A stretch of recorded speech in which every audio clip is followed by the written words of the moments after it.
Welcome to the review for AP Stats. All right, so question number 1. It says, determine whether there's enough information to conclude if the two events are mutually exclusive, independent, both, or neither. Okay. So what we know is that the probability of A or B is equal to the probability of A plus the probability of B minus the probability of A and B. This is also known as the intersection of them. So visually, in a Venn diagram, this would be an example of mutually exclusive.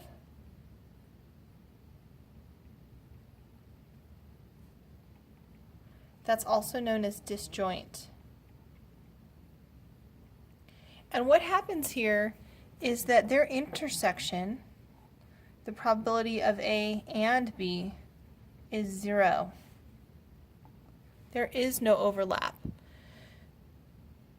All right, so in events that are not mutually exclusive, this overlap is the probability of A and B. Okay, so we're going to use this formula. We're going to substitute in this value, which was 0.88, and we're going to substitute in probability of A. The probability of A was 0.65, and we're going to add to that the probability of B, which was 0.34, and then that would give me the probability of A and B. And so this together is 0.99.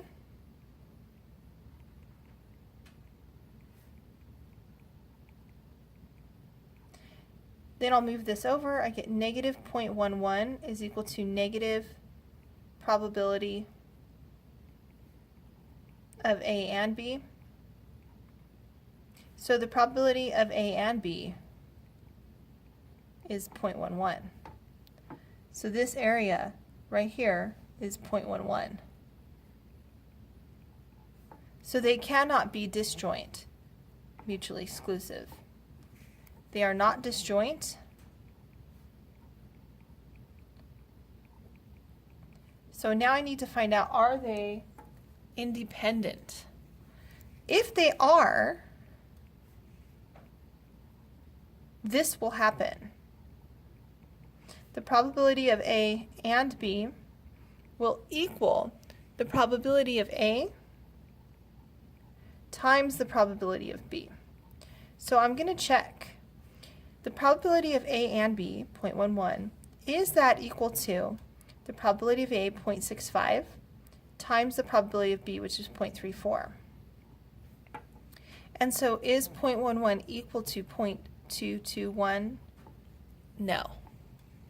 And so therefore these are not independent. So the answer here is neither. Okay. On to the second question. It says the weights of M&M packages are normally distributed. So I'm going to draw a normal curve with a mean of 10.2 ounces and a standard deviation of 0.05. Draw the curve that represents the probability of selecting a package with at least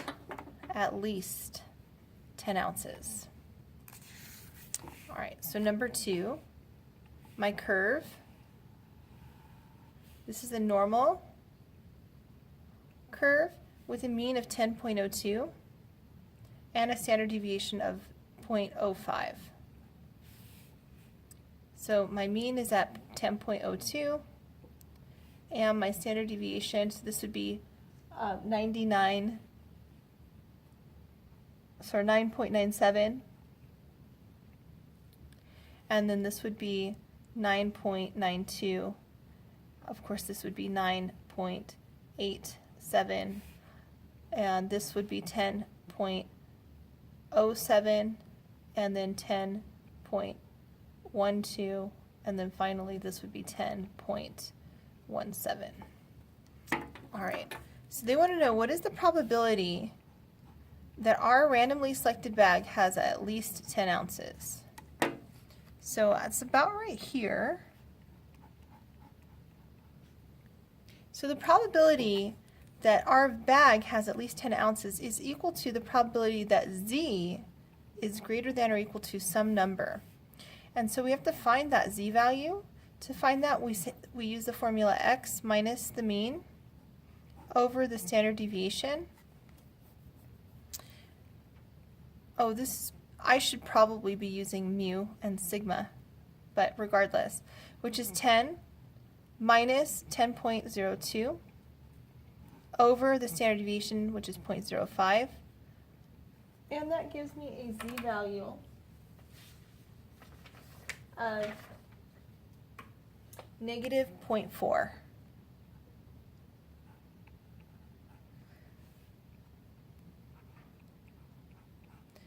All right, that is integrating the area under the curve from negative 0.4, here's 0, here's negative 1, positive 1. These are all my Z's. Here's my X values. Here's my Z values. So I'm going to integrate the area under the curve from negative 0.04 to infinity. In my calculator, negative 0.04 to comma 99. So on your calculator, since it's a normal curve, it's a distribution, you're going to go to second distribution, and it is a normal CDF. So you're going to hit enter, and then you hit the lower bound, which is negative 0.4, comma, up to 99. And you get a Z value, or a percentage of 65.54. And so there is a 65.54% chance that if I select a randomly chosen bag, it will have at least my advertised weight. Number 3. The following box plots summarize 2 data sets. Which statement is true? A has more data points than B. I have no idea how many data points are in A, nor do I know how many data points are in B. I cannot see data points in box and whisker plots. So therefore, the box of A has more data points than B. We can't see that either. I don't know how many are in the box itself either. So neither 1 nor 2. B has a larger range than A. Well, I look at the lowest value for B, which is right here, and the highest value, and the lowest value for A, and the highest value, and I see no, they're equal. Yes, this counts as part of the range.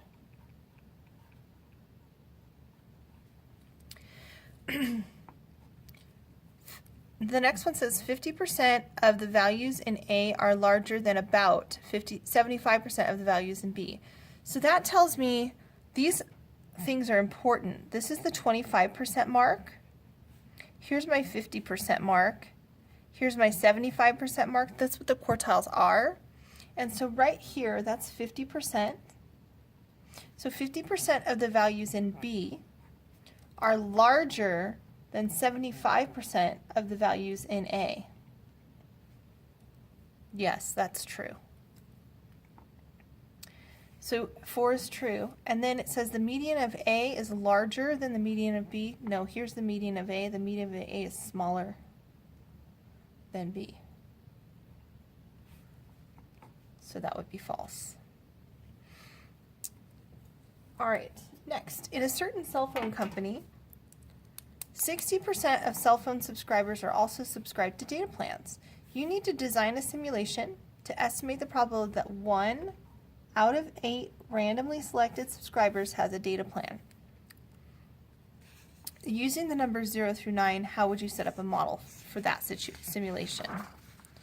All right, so for number 4, I would let 0 through 5 be a customer with a data plan, and let 6 through 9 be a customer without a data plan. I would choose single digit numbers, select 8 customers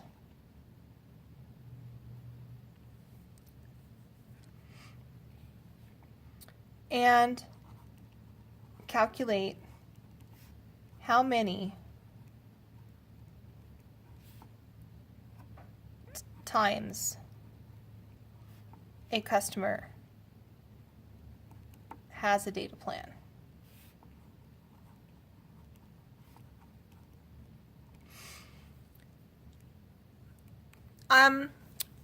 I may want to ignore repeats, since once I've already asked one person, I wouldn't want to ask them again.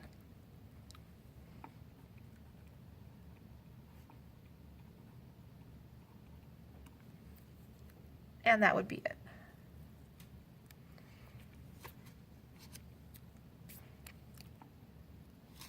I may not want to ignore repeats. It may not be important on the exam to ignore repeats.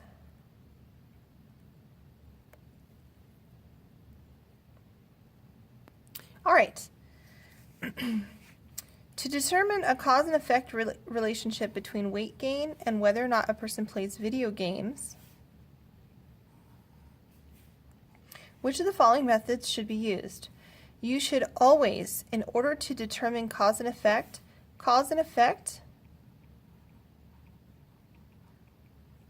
can only be established by a randomized, controlled experiment.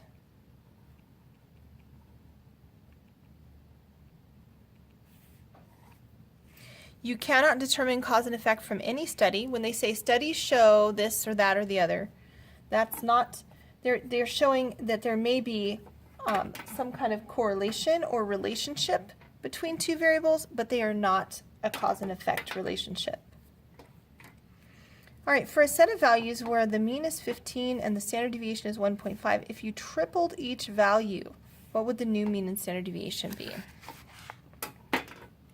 Okay, so my current mean is 1.5, and my standard deviation is, is 15, and my standard deviation is 1.5. So imagining a bell curve where my lowest value that I would expect to observe, so this would be 13.5, and this would be 12, and then this would be 10.5. The lowest value that I'd expect to see would be a 10.5. The highest value is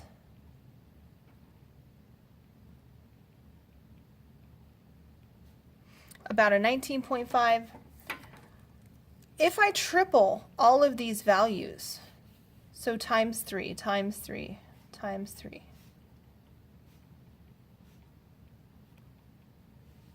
well, my new lowest value would be 31.5, and my new highest value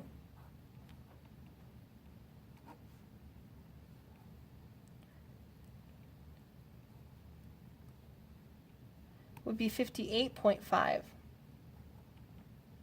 So before the range between them was 9.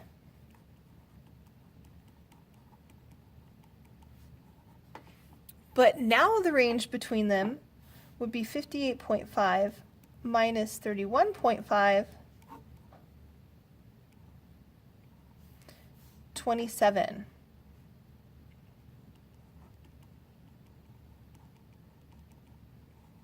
What do you notice about these two numbers? This one is 3 times larger than that. So my standard deviation would be 3 times as large. And also my mean would be 3 times as large. So my new mean and standard deviation would be 45 and 4.5. All right. Number 7.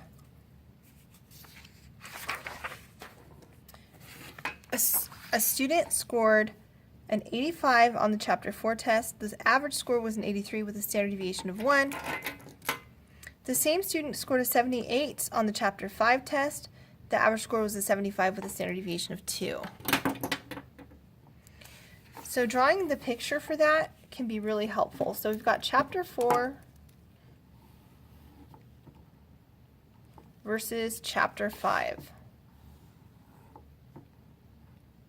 On the Chapter 4 test, the mean was a 83 and the standard deviation was 1.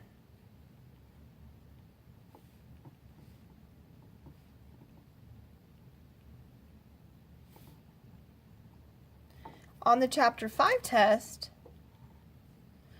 the average score was a 75 and the standard deviation was 2.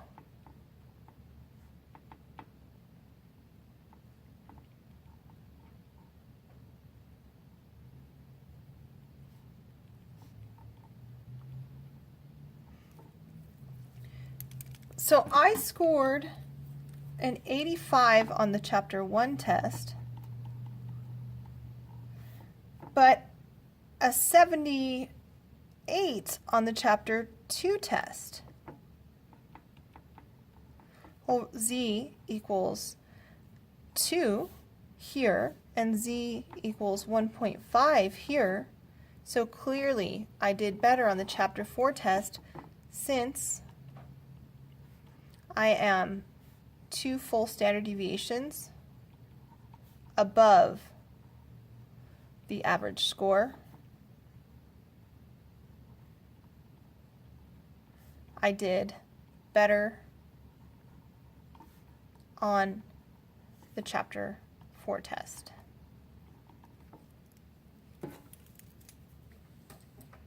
Okay. Next.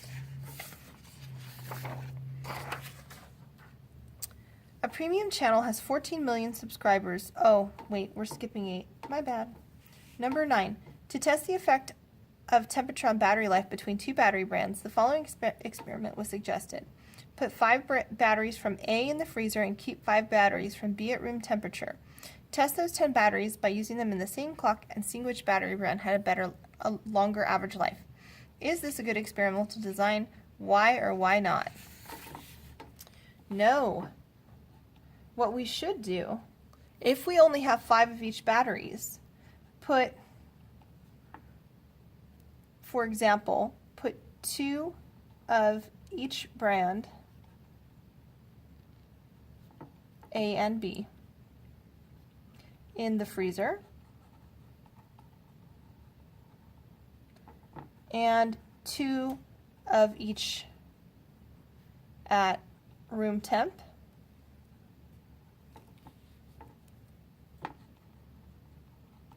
Use the same clock to test all 4 batteries. That would be a better design. Even better would be if I could put more than 2. For example, if I could put 5 of each brand in the freezer and 5 of each brand at room temperature. That'd be even better. Okay, number 10. The weights of adult female golden retrievers are normally distributed with a mean of 62 and a standard deviation of 2.5. Ginger, an adult female, is in the 99th percentile for weight. Find her weight in pounds. All right, so Ginger, we know that we have a normal distribution with a mean of 62 and a standard deviation of 2.5. So this would be 64.5 and 67 and 69.5. And down here would be 77.5, or sorry, 57.5, excuse me. And then 55.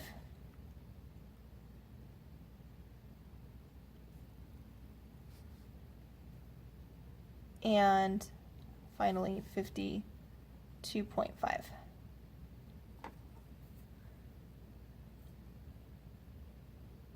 Okay, so Ginger is in the 99th percentile.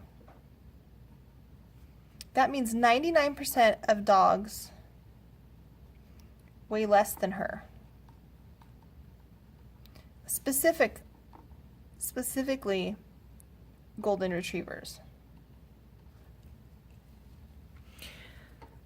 Meaning that 99% of the area under the curve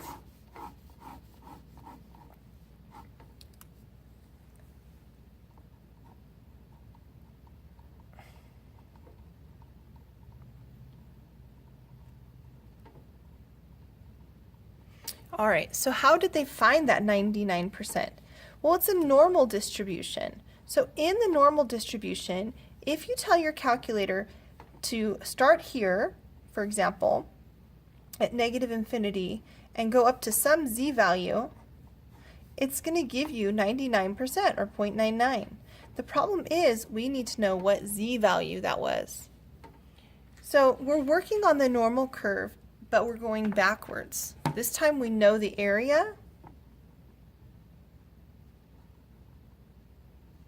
We need this.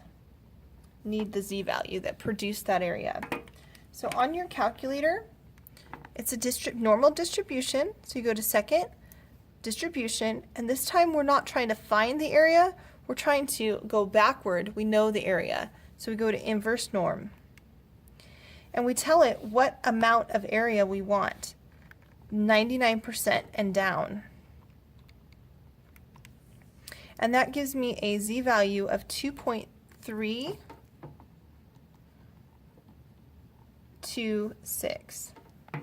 And I'm going to put about. All right, so z is about 2.326. Now I want to find the actual weight. So what is the weight at that z value? So this is a kind of a, right, the weight in pounds kind of gives you an idea that you're not done after you find z. You need to find the x value. To do that, you use the formula z equals x minus the mean over the standard deviation, which is 2.326, equals x, I don't know, I'm looking for x, minus the mean over the standard deviation of 2.5. And then you multiply both sides by 2.5.